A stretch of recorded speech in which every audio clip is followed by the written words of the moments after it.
Hello, beautiful internet family. My name is Dan Davis, and I'm the creative director here at DansTube.TV. And today I'm very excited for this collaboration that's about to happen between Henrik from Tech Drone Media and myself. Henrik actually just reached 100,000 subscribers on his channel, so if we could give him some love in the comments, that would be amazing. He's got his little play button in the back there.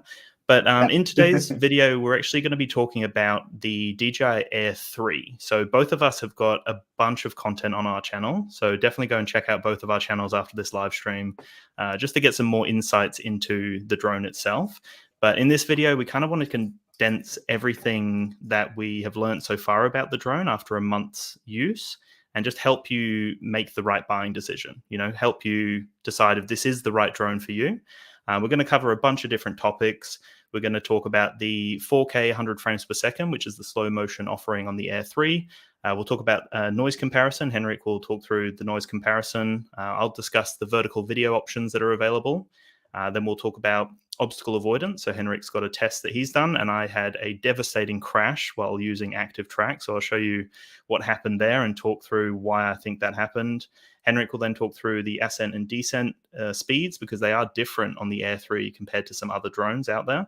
And then I'll discuss waypoints and cruise control, and Henrik will then finish off by discussing the night footage. So as you're watching, definitely leave those comments, and we'll get around to comments in between each section. And then we'll have a Q&A, I guess, at the end where we can answer some more questions. But thank you so much for joining us, Henrik. Appreciate Thank you for letting me be on the show. Of course. It's always nice to address a new audience. And it's always nice to talk to you about the stuff that that we have both shared experience around. So let's jump into it. We have a tight program, so let's jump in. We're trying to cap it for 1 hour. At least that's what we agreed. So let's see how far that we are getting with this. See how we go, hey? See how we go. We've got 9 people tuning in right now, so thank you so much for listening in live. Hopefully, if you've got any questions, let us know. Please also let us know what the audio is like, because that is the worst thing in the world when you go 10 minutes into the live and someone goes, I can't hear you. So just let us know in the comments if audio is okay. But what we'll do is I'll jump straight into the 4K 100 frames per second, which is probably my favorite feature. Here's the drone here for people wondering. After my crash, actually, the camera does kind of poke down a little bit, which is a little bit annoying. Thank you, Roy, for confirming that the audio is fine. What I'll do now is I will jump into sharing my screen. Here we go. So again, you can check out our videos on both of our channels to kind of get like a little bit more of an in-depth look into this stuff. But what I'll do is I'll just play it. I'll keep it muted. But these are some of the clips that I got 4K 100 frames per second with the whales as they were migrating. It's a beautiful time in Australia right now as they're migrating. So I've just got a few different clips here. This was another 4K 100 FPS. And what's really cool is you can actually use both of the camera systems. That's actually one of my favorite things. So you can use the 70mm 3x optical zoom, and you can use that wide angle as well, the 24mm. So that's something that's really cool, because sometimes what can happen is they can limit some of these features, like they might limit it so the wide angle is the only one that can do it. But I love it how both camera systems are capable of a lot of the features that we'll be discussing today. Here's just another It's almost all of them, I think, is available on both cameras. So it's that's super awesome. Yeah, I think the only difference is just the aperture. I think it's like f1.7 on the wide and then f2.8, I want to say. Yeah. Correct me if I'm wrong. That's correct. Yeah. So there we go. So I've got some clips there. I think, it's best to check out this stuff for yourself, because obviously we're streaming, so the quality is going to dip. But here's an example of like a whale flipping 4K 100 frames per second. Perfect for examples like that, right? Because, it is kind of hard to capture moments like that, like those fleeting moments, because the whale breaches and then that's it, it's done. So it's like a very short period of time to capture that moment. But yeah, I think those kind of highlight some of the slow motion there. This one here I just wanted to quickly show before I pass over to you, Henrik. But this is actually what the let me just quickly share my screen again. So this one here. So what was the reason for choosing the 100 FPS option for capturing those? Is because you wanted them the playback to be to be able to slow it down? Yeah. So because like the slow motion natively captures 4K 100 frames per second, so you don't actually really have to play around with the footage much. It's like straight up in slow motion immediately. So for moments like that, when I'm trying to capture some marine life, I would use the 70 mil, and then I'd also crop the image as well. So I'd be a distance away from the marine life. But then because it's captured in slow motion natively, it means that then I can crop it to post on my socials, and then my editor can, tweak it and play around with it as he needs to. So yeah, I just find that to be really usable for a lot of content. It just kind of works for the flow that I'm going for. So yeah, just this one here is this is what that 3 times looks like. So the thing that I love about it is it does give a complete different perspective. Like, it gives a lot of layer to the images. If I was to capture this in wide, I'd have to be a lot closer to these houses to give this kind of perspective here. But yeah, that's just a normal 4K 60, but that's using the 3 times. So I think that's a really cool point to highlight there, just the different perspective, because that one there, that right there is the wide camera. So it definitely does give a completely different perspective when you look at the two. Yeah. So there's just one quick one coming up here, and then we will pass over to you. I think it's coming up any second. So yeah, just another little, there you go, 4K up to 100 frames per second, works on both the wide angle and the medium teller. So again, those moments were like 2 seconds. The whale jumps up for 2 seconds. So if I was to film that normally, I wouldn't have much footage to play around with. Yeah, that makes sense. I actually heard rumors that the tuners are starting to jump here in the lakes close to where I live. So I have been wondering if I should go and see if I could catch some of those. It's not very common to have those around here, so that'd be very unique to see if I can capture that. But of course, the whales, they're like much larger animals, and will probably look a lot more impressive on video than the tunas. Yeah, but it depends though, right? Like, if there's a lot of tuna, that could look really cool. Yeah, that could be awesome. So just quickly, because I got my note here, I really wanted to show this right at the beginning of the video, and then I'll pass it over to you, Henrik. This is something that not too many people have spoken about. Flightpath, the YouTube channel Flightpath, was where I actually discovered this. But what's really cool is with the battery charging hub, this is the hub that you get. Normally you just press the button once and it indicates, your battery levels there. But what you can actually do with this charging hub is you can press it once and it will go yellow, and then you press and hold as if you were powering on your drone, and it will start going green. And then what it will do is it'll actually trickle charge. This won't be a great example because all the batteries are full, but it will start trickle charging into the battery that has the most charge. So let's say, for example, you've flown 2 batteries and both of them are on 2 bars. It would then start trickle charging from the one with 2 into the other one, so that one's going to be a fuller battery when you fly. So you don't have to keep changing your batteries. So yeah, that's a really cool feature that seems to be exclusive to the Air 3 charging hub. And one that I didn't know. There we go. So thank you. Nice. All right, so you were going to talk about, because I realize I've been talking a fair bit, you were going to talk about your the noise comparison that you did. Yeah, of course. When you're buying a new drone, it's of course noise that comes into mind, because you want to be able to fly the drone around. And maybe some of you can remember the early Mavic Air drones. They were really, really aggressive in the sound. And I had, for at least personal experience, a lot of encounters based on that drone, because that was annoying people. So that's why I'm very keen to understand what is the noise level when I'm buying a new drone. And I've been perfectly happy with the Mini 3 Pro, because that's kind of a stealthy ninja. So of course, getting a newer, larger drones, I expected the noise level to be higher. So what I basically did was I made a comparison between the Air 3 and the Mini 3 Pro and the Classic, which kind of represents the big span of consumer drones from DJI. So if I can just share my screen here. And you need the audio on this one, because otherwise it doesn't make much sense. So let's just here. So I go share, and then noise comparison, and share audio. we can just play it, because then you can listen and you can hear the difference. There we go. Let's start out with the Air 3. Take off.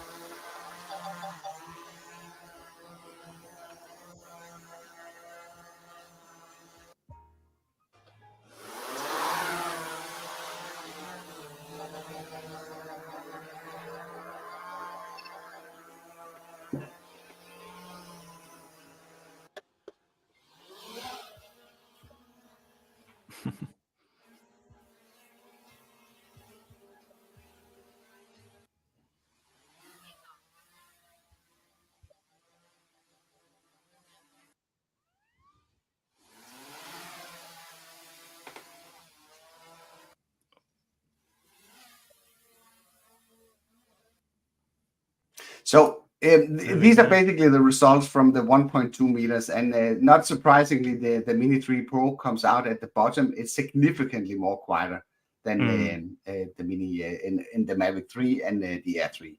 Sorry about the spelling error and the bottom. But I also repeated the test. I actually did it in 10 meters, and I also did it in 30 meters, but I've just included the 10 meter test here. And what you can see here is that basically the Air 3 comes out at the same level as the Mavic 3 Classic, and the Mini 3 Pro is significantly lower. And this is not a surprise. And I also think that the reason why, let me just come back here to the camera here. So the reason why these two are basically at the same level, the Air 3 and the Mavic 3 Classic, because you would kind of expect that one to be higher because it's an even larger drone. But I think it comes down to regulation in Europe. So maybe it's not affecting you guys as much as it does here, because there are limitations to how loud the drone is allowed to be. And that's the C1 class identification label that kind of dictates the upper level. And that's around 80, 81 dBA. It is not allowed to go higher than that. So that's probably the reason why these two drones come out at the same level. But the conclusion is that it is significantly more loud than the Mini 3 Pro, which you can, if you fly it, let's say at 50 meters height, you can basically fly it around without nobody's noticing it. That would not be the case with the Air 3. Would be my sort of so I'll just bring that chart back up again so people can see that. Yeah, there we go. Did that anything surprise you about that test? And of course, it's not super. No, not really. Yeah, that these drones were basically at the same level. Of course, thinking about it, I would have could have made the conclusion just from the specs, but it was nice to see it confirmed in real life. Yeah, and also the feeling that the Mini 3 Pro is a lot quieter is kind of confirmed here. Yeah. So that's just something you need to be aware about. It's not a problem, but it's something you need to be aware about, especially if you're flying around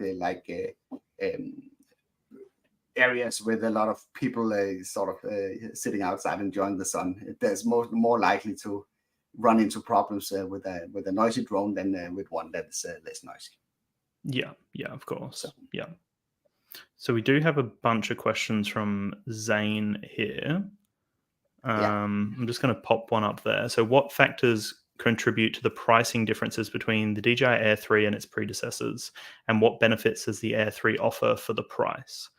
So I guess we're kind of covering a lot of that as we're going through these different features. One thing that's interesting I find is a lot of debates that have been going on out there about the Air 2S having a larger sensor, right? And also being capable of 5.4K.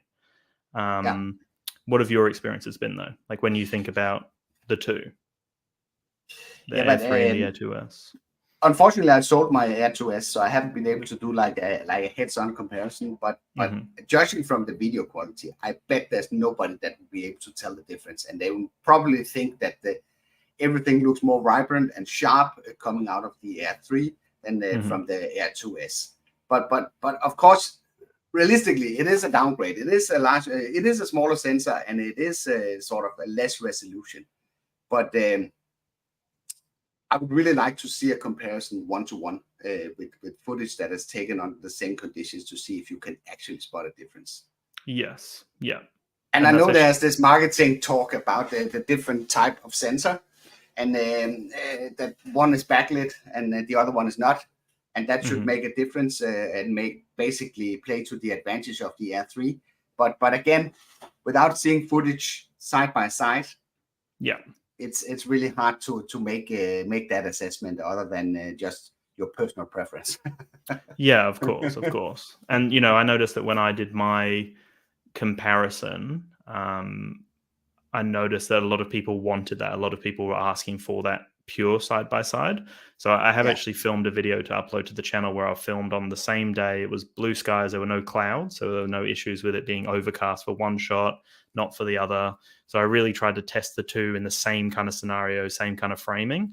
So hopefully that will help people see the difference from my reviews, like when I've looked through the different footage that I've got. Yeah, like you said, I don't think you can really notice that much of a difference. Like the Air 3 stack sensors, the sensor technology has already advanced so far anyway. Like when you think about when the Air 2S was released, that was years ago. So, I mean, I think and honestly, how often did you use the 5.4? Yeah, exactly right. Never. Because there were so many limitations. You couldn't do tracking. You couldn't do. There was a lot of stuff that you couldn't do in 5.4K. So I never used it. I filmed everything in 4K 30 because that gave me access to everything. So it's And also, not to mention file size, right? The file sizes were massive for 5.4K. It's like I didn't want to deal with those files. But I understand why people are asking, because the Air 2S is still a super capable drone, and if you have it, maybe there's no reason to upgrade.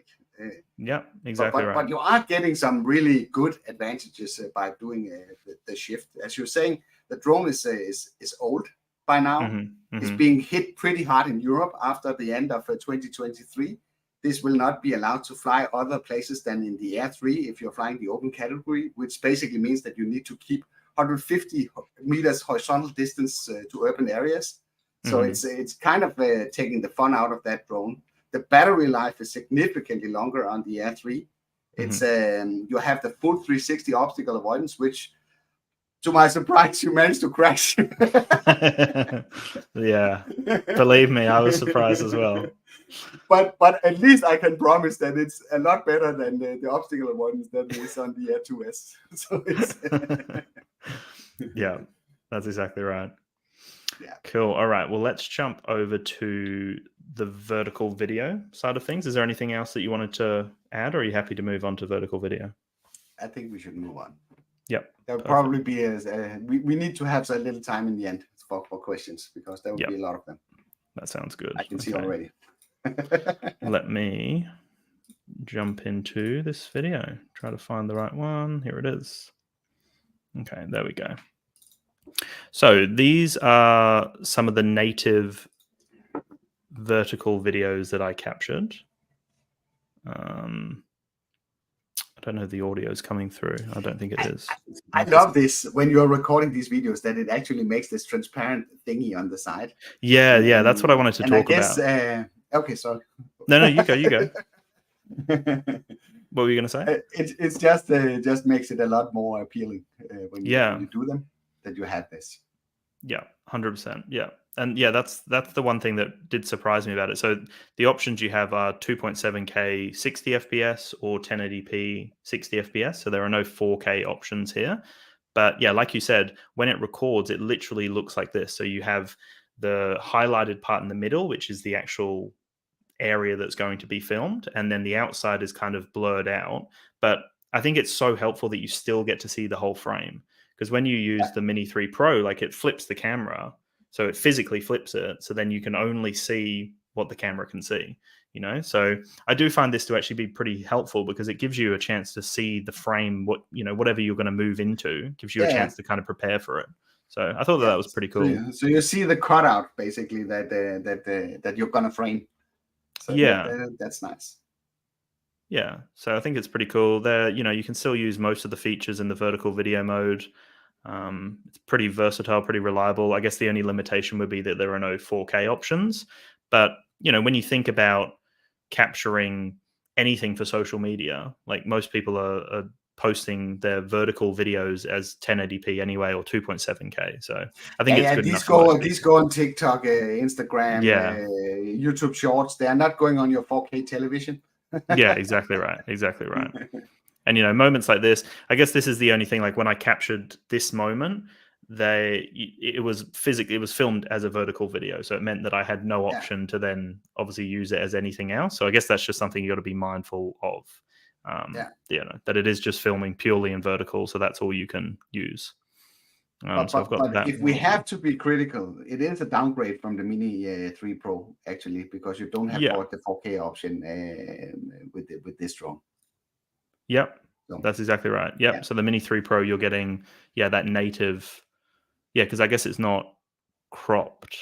They're just it's the native. It's not cropped. Video, it's 16:9 that becomes 9:16 because you turn the whole camera. There's the whole sensor that's being flipped around. So it's exactly, and you get that 4K. So that's a good point actually. The Mini 3 Pro. If you're looking for vertical video content, if you are someone that's really into social media, then maybe that is a reason to get the Mini 3 Pro. I've just got one other little video here. This was a nice little moment, actually. Let me just make sure that I've got it sharing. So this was, again, when I was trying to capture some of the whales. And this little baby whale here was playing around with this dolphin that was like swimming in front of its mum. So it kind of goes a little bit and then it starts smashing its head down. So it starts chasing the little dolphin. So that was a special little moment. But again, I captured it in the vertical video option. So I have no option to do it any other way. It's now just purely a vertical video, but still. Is this something that happens often close to where you live, that you can go watch these whales? Yeah. So or was like that the one-off or? No, so it's happening now. I went out the other day to go and get, some more kind of whale content. And also on the weekend I'm going. So whale season's for like 3 months. I think it's 3 or 4 months, and they basically just migrate up. Is it north they go?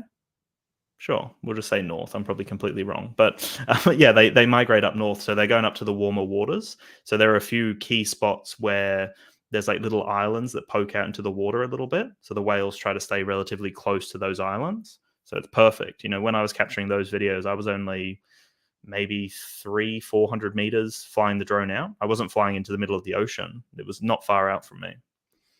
Oh, crazy.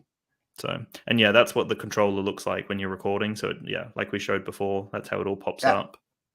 And you can still use the 3 times as well as the 1 time. So again, they don't limit anything, which is one of my favorite things about and tracking works as well in this format. Yeah, exactly. So that's super nice. Yeah, that's exactly right. Okay, so what's next on the list? We've got the obstacle avoidance. So you're going to show your test, and then I'm going to show my devastating loss. Let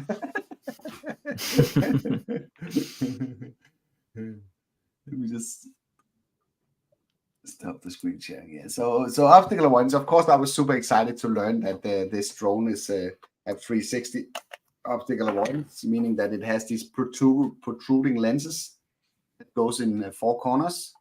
Mm-hmm. They cover the full drone, so I was super excited about that, and of course I thought, we're gonna put it to a test and see how well it would perform if I put it in under some really sort of crazy conditions. So I was visiting my father, and he has some areas of his plot that is not that well trimmed, where there's a lot of branches and stuff. So I decided to kind of take the drone and take it for a walk. And I've made a small video showing a little bit of it, and we might want to kill the audio on that one. I can do that from my side. Yep. Because so like that. So basically, welcome, Send Studios. Sorry, I was just saying hi to someone. Yep, perfect. There we go. So what I'm doing there, I'm going in there on the right into that area. And then I let the drone basically do whatever it needed to do to detect this. I of course I know this is summertime, so there's a lot of leaves on the branches, and that makes it a little bit easier for it to detect what's going on. Mm-hmm. But I was not seriously considering that it would be able to do this. I would expect it to lose track of me all the time. So what I did here is now to increase the excitement of this and make it look a lot better is that I switched into the telephoto lens because that makes it look a lot more dramatic. You see, it looks like I'm almost sort of hitting the branches. And this is just an optical illusion, of course. And then I'm just walking. And I'm actually, the drone is maybe, I don't know, 10 meters behind me. I do find that sometimes it has a little bit, it kind of struggles. It needs to track you, but it also needs to avoid obstacles. So it's not so easy to predict, to make like a smooth recording with this. But look at this. It's just trying to figure its way out. And there I would definitely say that it would never figure this out. Oh, I've got the last part of the video. Why did I not? I didn't include the last part of the video. Okay, sorry about that. But it actually found its way through this passage and came out on the other side. What? Okay, so that cut off a little bit too fast. But it actually made its way through this this passage. That little gap. Wow. That little gap there, yeah. Huh. So, yeah. There we go. Nice. That's cool. I'm just going to quickly... So I was super surprised that it could actually handle this. And then in some other situations, it kind of lost me and did what I expected it to do. It just stopped and wouldn't kind of continue. So it's a little bit hit and miss, but I would say I'm truly impressed about the capabilities of the obstacle avoidance. That's for sure. But you might change my opinion on that one. Yeah, I don't know. I don't know. I'll show you my my little test here. I'll just say hi to a few people. So Send Studios, thank you so much for jumping in. You were saying you thought it was upcoming, but to your surprise, it was live. So thank you so much for tuning in. And also we've got Stealth Shinobi. I have both Air 2S and Air 3. Air 3 wins overall, but I still like the Air 2S low light photos better since I shoot mostly night cityscape shots. And I guess that would probably be because of the larger sensor that you're noticing the improvements. Great, thank you for sharing. And also the X-Wing, sorry. Hi to both yous from Melbourne, Australia. Hi to you as well from Brisbane, Australia. Thank you for tuning in. All right, so let me jump over to my little test here. I think you should test that at some point, the photo, the night photo difference between these two, if you have both drones available. Yeah, that could be a good one, actually. Here we go. So this was my extreme active track test. And as you can see from the title, it has gone wrong. And the drone has still, I think I actually have to send it in for repair, unfortunately. I'm noticing that when I'm flying now, the camera is slowly like panning down for me. Or sorry, tilting down, not panning. So it's like occasionally when I'm moving forward, it will like tilt down a little bit. So I have to adjust the movement as I'm flying, which is really frustrating. So I think the gimbal's a little bit broken, but it's still functional. So I've done this test multiple times. So I've done this with the Mini 3 Pro and also the Mavic 3 series. So it's the same area that I go in. You can see it's very dense there. But this was me using the 3 times, and you can see it like fully moves around. Like it's almost looks like it's on a slider, moving in all sorts of directions. Everything was fine. It was doing a really good job here. It did lose me a little bit here, but overall I was pretty impressed with what it was able to do. One thing I did notice though, from even worse than what I did. Yeah, it was a little bit sketchy. I was definitely nervous flying it here. You can see it lost me here, and it couldn't get a hold of me. It just kept trying to move around. So this was me trying to go in more of an open area. One thing I did notice though, which didn't seem to be the case with the Mini 3 Pro or the Mavic 3, is like this kind of height here. This is pretty normal for the tests that I've done, but I found with the Air 3, it started to increase in altitude a little bit. So you can see here, it's starting to pull up, and that's actually where the issue came, because there are a lot of tiny little branches, and then there we go. Oh, the ad break. Of course we get an ad break. So let me just show that again. So I'm like going back here, and it just hits the branch, kind of gets caught up. And you think, okay, yeah. So that was the first little hit that it had. Okay. So I tried to pull it down. I tried to manually pull the height down, as you can see. And then straight when I go into active track, you can see it starts increasing in altitude. So that was something that didn't seem to happen with the other two drones. And then this is where the big crash happens. You can see all the sensors, they're all red. You can see it's noticing things are around it. And then I think this is where it hits. So for some reason, that's exactly what I talked about, because there's no leaves on these branches. At least they are small. So maybe that makes it harder for it to pick it up. Yeah, I think it does. Yeah, that's what a few people commented on my video, saying that because I tested it when there were no leaves. Here we go. So it hits, kind of gets caught, spins a little bit, and then boom. There we go. So all of the propellers, you'll see a little shot here. Let me just skip a little bit to where I show the damage. So this is the drone.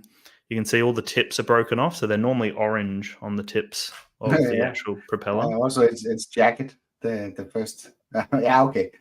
Yeah, and then that one got caught up. But you can see the actual gimbal is like leaning down now, because it did take a lot of the impact when it fell. So yes, so maybe it's worth sending it in or getting it fixed. I think I need to go and get it repaired. There we go. So that was not too fun.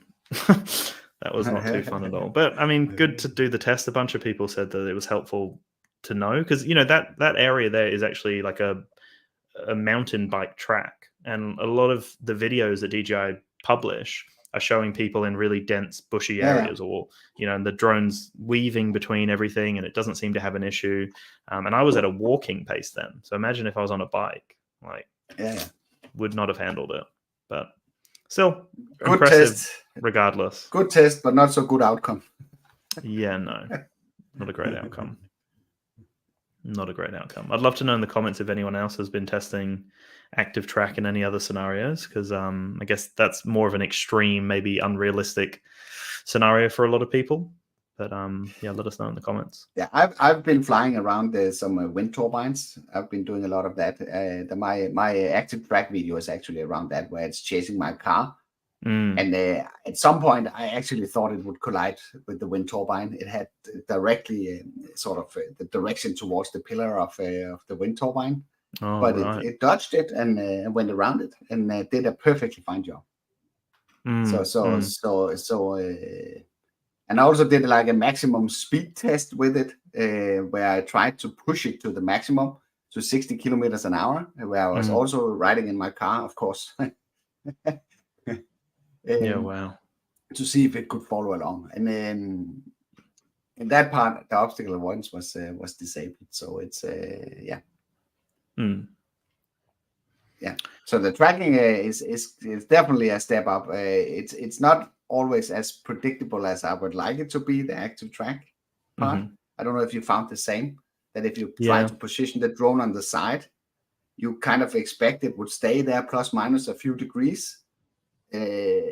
But it kind of lags behind. I don't know if it needs time to process the subject, or it can't identify that if you're saying it needs to stay on the side, which is actually the side of the object, that it gets confused. But it tends to sort of go towards the back when you go somewhere, regardless what you choose on this small dial that you can see in the UI. So, yeah, no, I found that as well. I noticed that when I was testing the Mavic 3, so that was the first drone, I believe, that had that directional tracking, where you could choose where the drone would track you from. And during the early stages, it basically wouldn't change direction. So it would stay in the same position, even if you tried to change direction. So I did find actually with the Air 3, it was able to do it when it noticed that I was a person. It was fine when I was walking, it was able to track me. But when I was trying to do it with a boat, it wouldn't change directions. And I remember the Mavic 3 had the same issue. It was later on that they had to do a firmware update that then allowed it to actually catch up to the boat and go in the front or to the side. So I don't know whether that's just something they're trickling out to make sure that it's still safe. But yeah, I have had some issues with the directional tracking. It's difficult. I think it's difficult for them to figure out if you see a car from the side, which is basically the front and the back. Maybe the same for a boat. I don't know. Yeah. But there's room for improvement there. Yeah, 100%. If you want a specific shot, because you want the side shot. Of course, you want the side shot, because those are really, really cool, especially with the 70mm. you can get and you get the lens compression. It's really, really cool if you film something from the side and the background is compressed towards you, and it'd be nice just to put it out there and it would stay there. Yeah. So. Yeah, 100%. All right, so we're going to go on to the ascent and descent speed now. Yeah, I was actually looking. I should probably have looked this up beforehand. I was trying to see what the ascent and descent speed are from some of the other drones, but that's a little bit too much for me too. You have it? I have it written down somewhere. Oh. Yeah, I have it here for the Mini 3 Pro. That is 5 meters per second ascent and descent speed for this, and with the Air 3 we get a significant boost. It's like 10 meters a second, both in ascent and descent speed. And I just made a little video here outside my house just to show you. Let me put it. So if you could just share the video. I have prepared. This one, though? So, yes, this one. Yeah. Yeah, so let me just, before you quickly jump into that, so I've got it written down here. Yeah. So for the Mavic 3 Classic, which I believe would be the whole Mavic 3 series, the ascent speed is 8 meters per second, and the descent speed is 6 meters per second. Yeah. And then we've obviously got 10 meters per second. For the Mini 3 Pro. Yeah. And then 10 meters per second for the Air 3. So it should be faster than the rest of the bunch, basically. So this, so I could just play the test now here. Oh, it's like a rocket. Yeah, you see, it hits 10 meters per second. I should probably have gone further up, but it almost gets to 9.2 or something on the way down. But for some reason, it doesn't seem like equally dramatic. Yeah. So.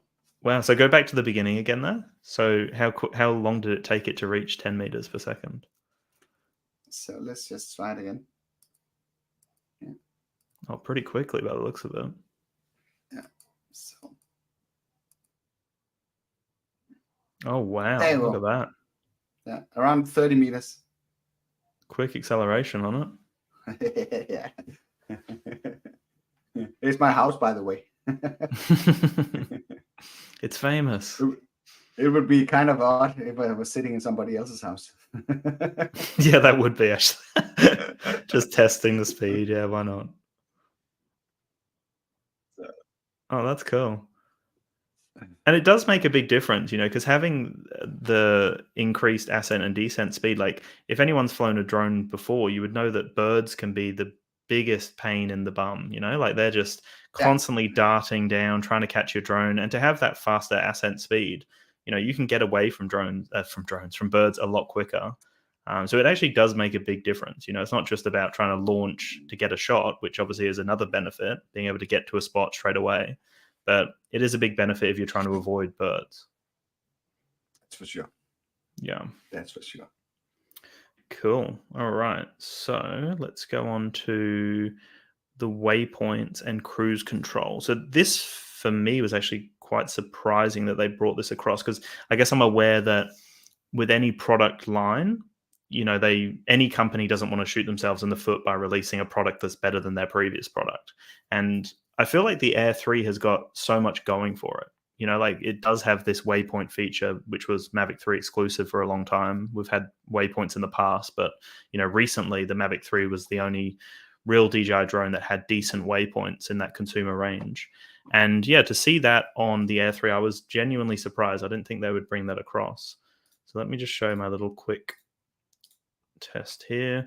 And from the comprehensive test that I've done with waypoints on the Mavic 3 and the Air 3, I have noticed that, yeah, it's quite an extensive offering for the waypoints. It's not a dumbed down version, which is, again, something they could have done. People would have been angry, but they could have made it a lesser offering.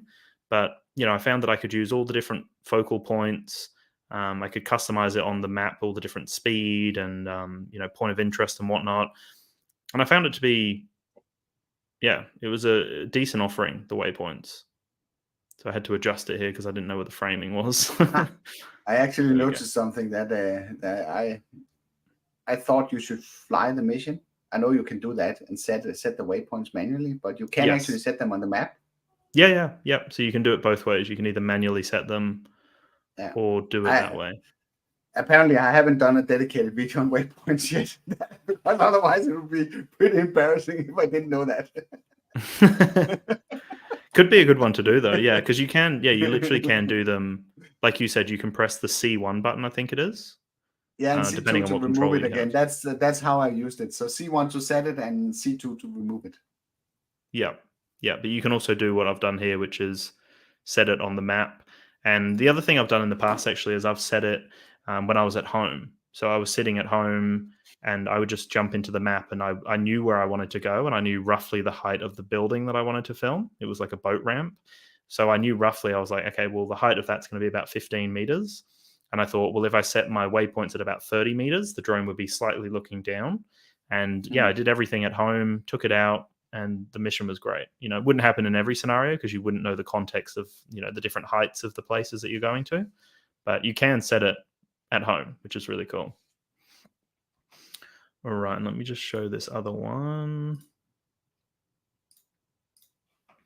So this is the cruise control option, which again is a little bit of an underrated one. I've said this in many videos, but this actually allows you to, as the name suggests, just like you would in a car, press cruise control and it will set the speed. It will also set like any other input that you've put in the controller. So, on your controller, if you're looking to the left and you're also increasing in altitude and you're also trying to pull back, you can put in multiple different inputs, and straight when you press cruise control, it's going to lock that. You can see in the bottom left there, it's locking out the height because I'm slowly increasing. Oh no, I think I left it there. So yeah, the height's locked, but then I really love that feature. When I kind of knew about it from the Mavic 3 Classic, it was really an impressive feature. Yeah, it is very handy. It's a simple one, but it's very useful. Yeah, I think it is. And it's a little bit underrated because you have to go into the settings to change it. It's not something that like jumps out at you. It's not like an intelligent flight mode. You have to go into the settings and then program one of the buttons on the back. So whether it's the C1 or the C2, if you've got the RC2 or whatever controller you've got. But then once you press that, so you can put in multiple inputs, like I was saying, can look to the, you can pan, look up, go in all different directions, and straight when you press cruise control, it's going to lock it at that perpetual rate that it's moving. So you can get some really cool footage that you wouldn't be able to get. The manual point of interest, if you do that, it will continue orbiting around. It's like, so if you, like you're saying, multiple inputs. So if you do a manual point of interest, you can just press cruise control and then you continue doing that. It's really, that's nice. Yeah, exactly Very right. nice. Yeah. No, I think it's a really cool feature. I don't think enough people talk about it, but it is a really cool feature. And it's an idea for a video. And someone's got an idea for you for a video. Send Studios. Henrik, I don't think you've made a video yet about the differences in laws in Europe regarding the Air 3, since it's C1. Yeah, that's probably right. I haven't covered that specifically. Not for the C1 drones, no. I have one that is covering the sub 250 gram drones, but not one for the C1. That's it's a huge difference if you compare it against the Mavic 3 Pro, which is a C2 drone. That means that you need like a pilot certificate, the A2 competence certificate. I don't know if you know that, but that's sort of the level above the normal A1, A3 certificate, and that is quite extensive. You need to apply, at least in most of the member states, you need to apply a physical school and do like an exam and stuff like that to get that. So it's not easy to fly a C2 drone, and you need to apply to a lot of rules when you're flying it in urban areas. So it's a lot more difficult than it is if you buy a C1 drone. And this is where the Air 3 really has strength, at least in Europe. Not in Europe. I don't want to offend people from Britain. In the EU.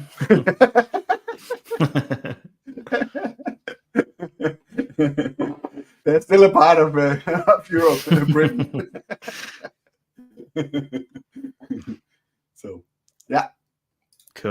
All right, so Henrik's going to show us some night footage now, and while we're going through that, this is your chance to drop any questions you've got in the comments. So we're at about the 45-minute mark.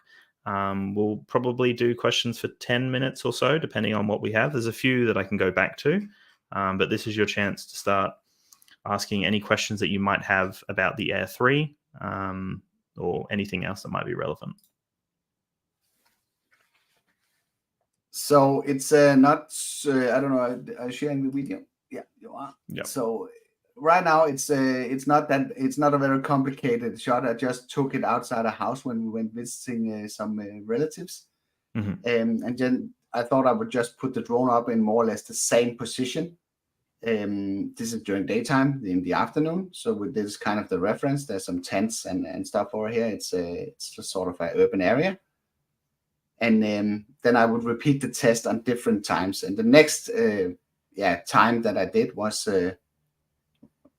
basically during the blue hour. So it's right after sunset.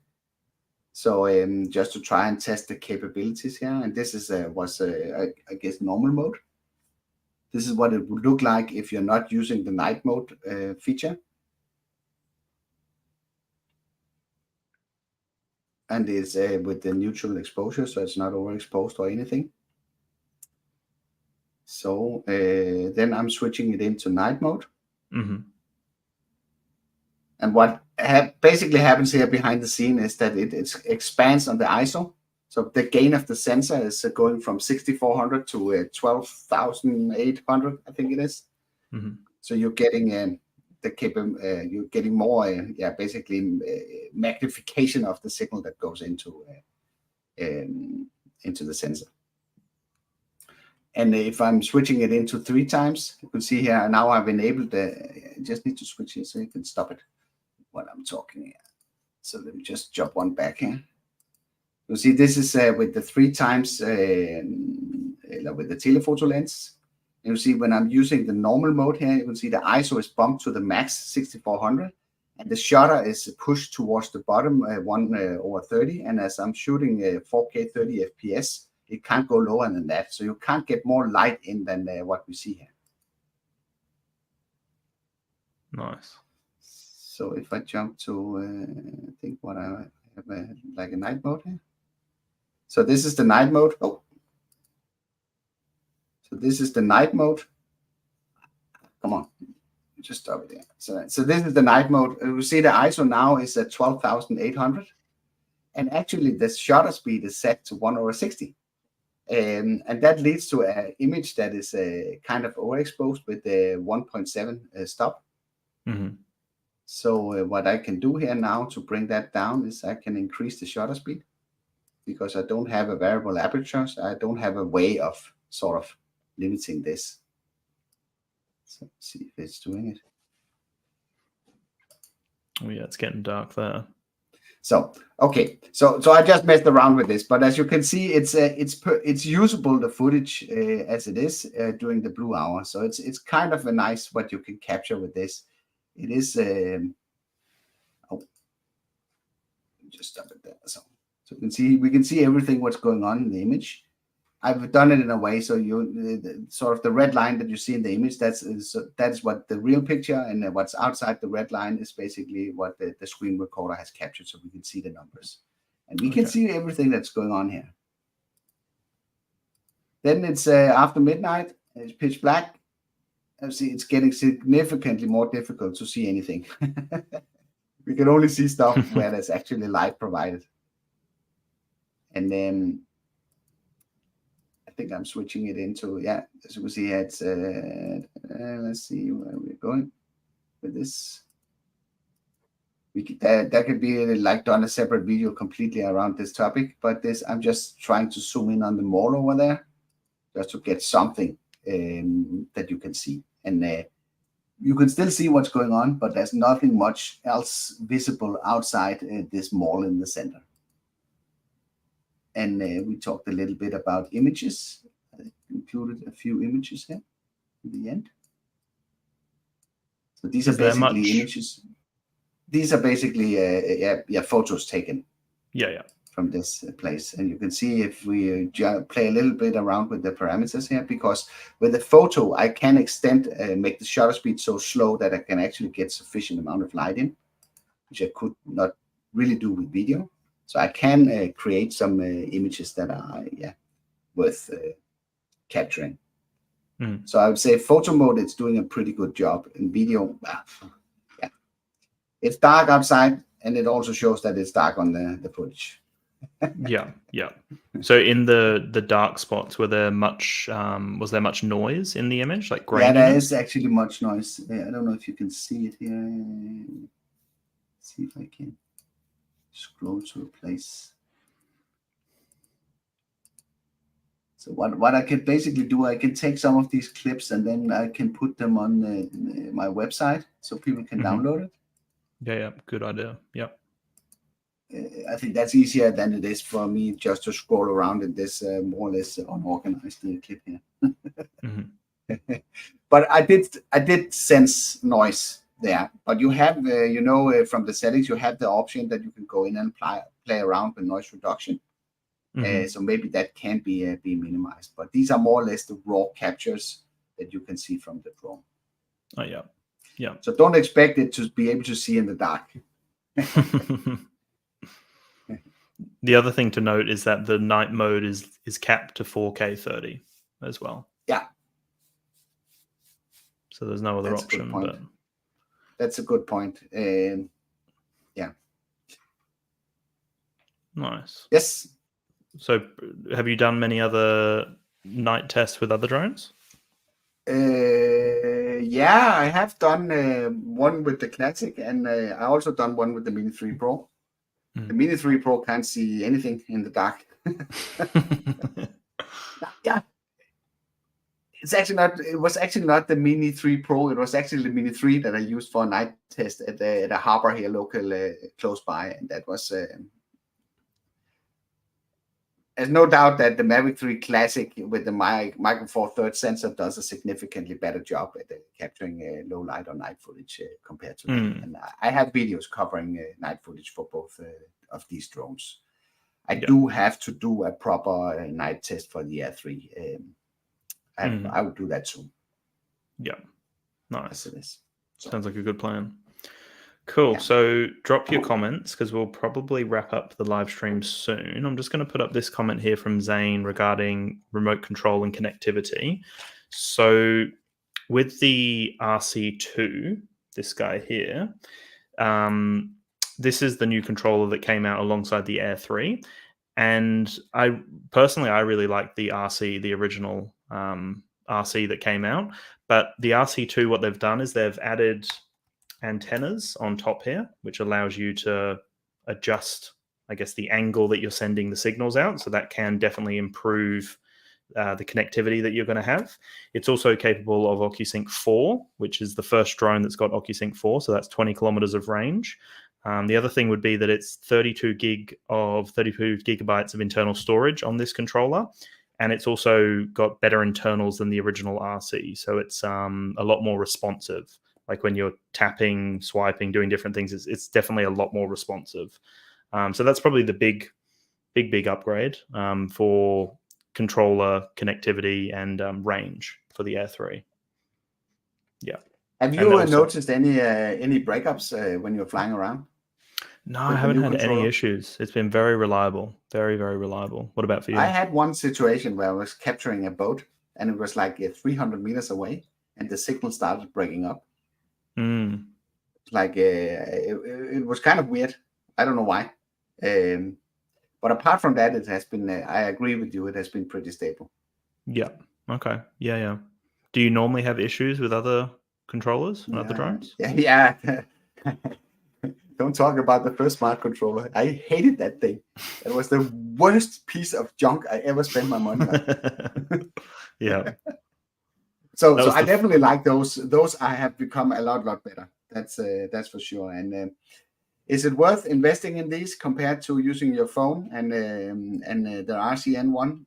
Yeah, I think it is. The ease of use that you just have these. You have everything set, charged. You know the batteries are charged. This one is charged. You just go out and fly. I fly a lot more with this setup than I did previously with when I had to rig up the phone, and I also had overheating issues with my iPhone. Kept overheating every time that I was out. So I like these smart controllers. Yeah, that's for sure. Yeah, no, they've done a great job with them. Yeah. So Zane's got another question regarding intelligent flight modes. I feel like we did cover most of them. Is there anything that you want to add regarding intelligent flight modes with the Air 3? That I would add? Yeah. Not other than, they work pretty well. I'm using the spotlight mode very often as a way of capturing stuff that I want in focus.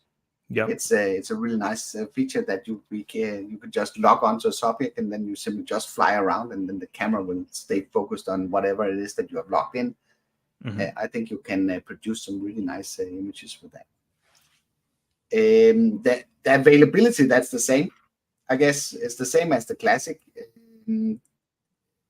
I can't remember if you have the same active track controls on the Mini 3 Pro as you have on the other ones. You know, the one with the circle.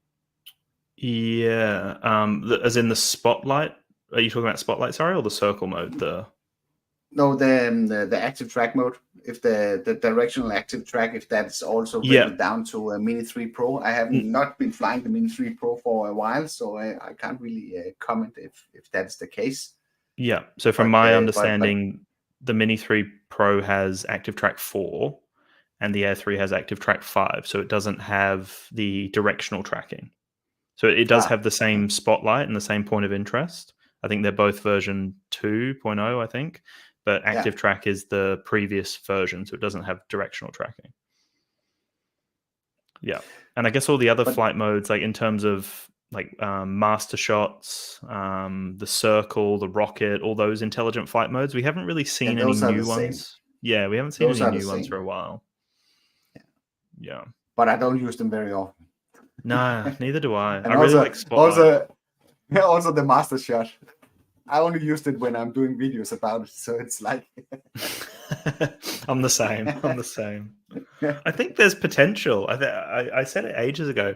If they gave us more control over master shots, if we were able to actually, customize the mission, choose what scenes we want to go in. If we had the control to go, I want it to do this one, then go here, then do this one. I feel like it would be a lot more usable. But it's like, it's just so controlled, like it's just generated and you don't really have many it takes the creativity out of it, so it's kind of what is the next step? That you just press go, and then it will take off and do its stuff and then come back when it's done. That's it. Just fully automated. Fully automated. So Drone Man Eyes in the Sky says, was asking, when shooting in 4K 100 frames per second setting, do I need to slow that down with editing to get the slow motion effect? No, you don't. So it's basically an option. So when you go on video, you have the option for video, and then you have the slow motion option. So you can record 4K 100 frames per second or 1080p 200 frames per second. And then it will actually record in slow motion. So when you view it back, it will already be slowed down, which makes it nice and easy. Nice. You don't have to edit it or play with it. It's just ready to go, which is nice. But I would like a 90 or 120 FPS option, because it's kind of weird that I'm getting 100. Because I'm always using a 30 FPS timeline, even though that I'm in Europe. So it really doesn't add up. Yeah, true. Yeah. Yeah, and because I'm in Australia, we use PEL 25. So I guess 100 works for me, but it's like, it is funny, isn't it, how they try to please. I don't know how I ended up doing 30, but at some point I read that this was sort of the best supported format for YouTube. So it's like I've done all my footage in 30, so it would be quite a hassle for me to shift to 25. But I need to be aware of this when I'm working with clients, because it'd be a shame to go to a location and record everything in 30 and they use their main cameras in 25. Yeah. Yeah. So, yeah. All right. So Zane's got another one. So we'll probably wrap up very soon. But Zane says, can you explain any new features or improvements related to camera technology in the Air 3 compared to its predecessor? So I guess we've covered a lot of this. The main thing would be a lot of people comment. So the Air 3 is capable of capturing 48 megapixel stills, but a lot of people comment saying that it's not true 48 megapixel. So it's using like a processing technology that, what do they call it? Dual Bayo, I think it's called. Quad Bayo. Quad Bayo. Quad Bayo, that's it. Yeah. Yeah.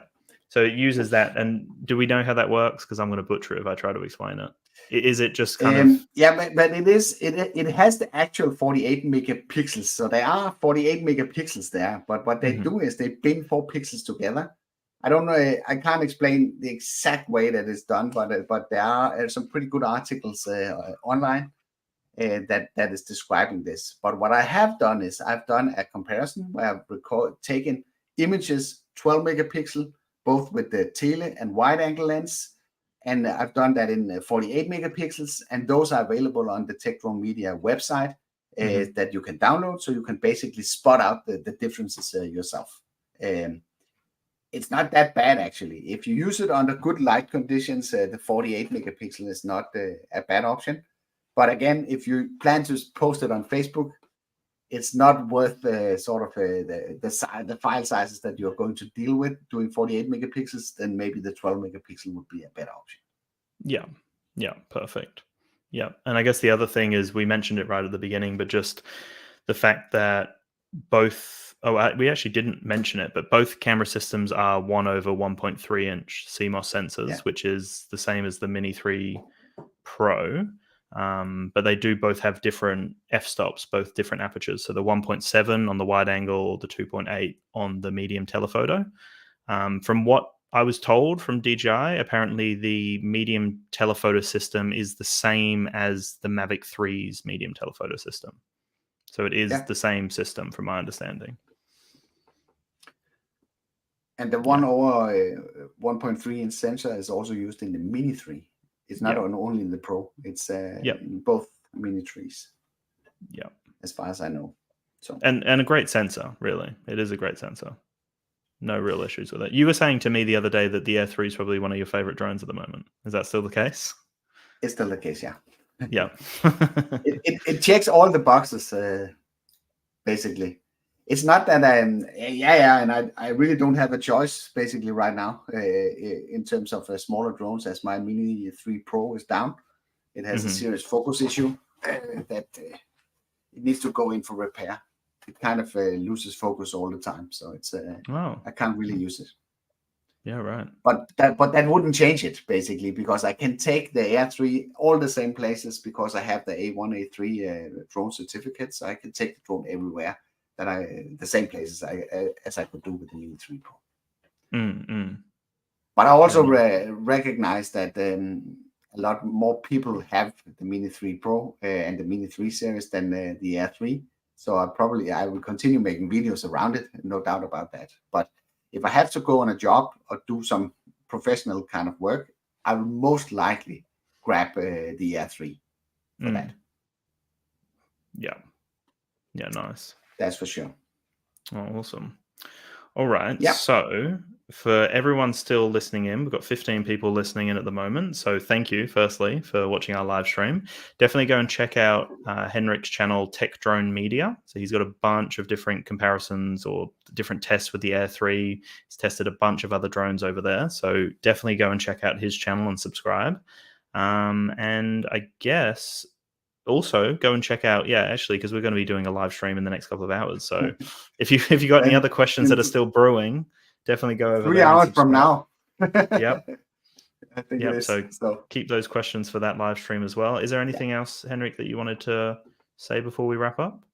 No, I think just want to say thank you. It has been a pleasure being here and talking to you and interacting a little bit with your audience. So that's basically it from my side. Nice.